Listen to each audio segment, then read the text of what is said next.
So I've been as involved as possible with the ongoing negotiations with First Student and the Teamsters. And last week, when we were in the negotiating room, there was an opportunity, almost at the last minute, to bring the two sides together. So I made an offer that made sense for the city, and that I thought made sense for both of the parties.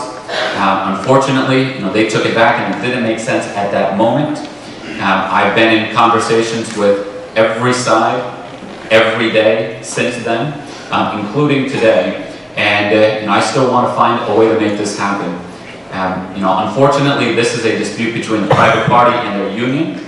But with that said, there's things that we will continue to do in the city, both together with them and independent, to get to yes. So there are really two parts that we've been working on. The first part is trying to make sure that this strike is as short as possible. And the second is, for as long as it goes, minimize the inconvenience to families as much as we can.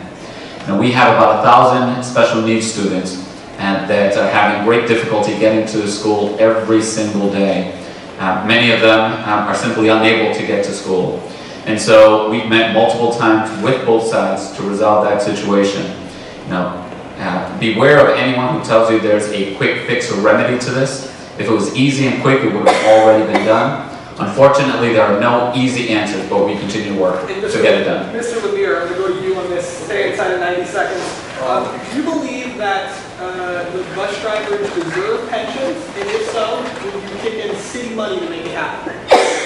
Well, one of my things is about the bus drivers is that I don't think that we should be into a contract with First Student.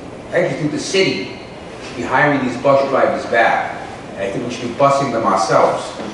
When it comes to the pension, I don't believe that we should give them a pension. I think we should just pay Social Security.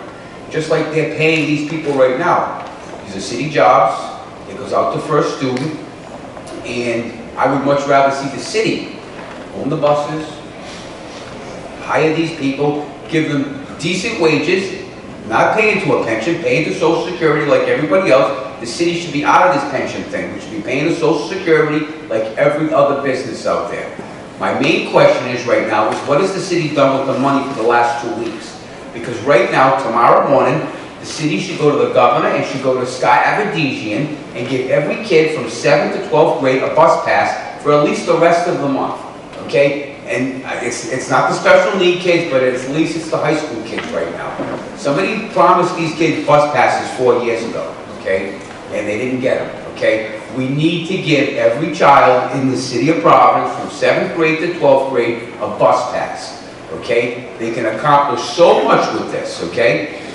And we'll go to Ms. Whitman. Same question. Do you believe that bus drivers deserve pensions? And if so, do you think the city should kick in money to make it happen? Well, Councilman Igliozzi came up with a plan. I'm not sure it's doable, but at least he's coming up with a plan. If we hire them and if they're in our pension system, they need to go into a hybrid pension system. So we don't keep adding to this unfunded liability. But if I recall, the mayor specifically held a press conference and said he needs to remain neutral in this bus strike.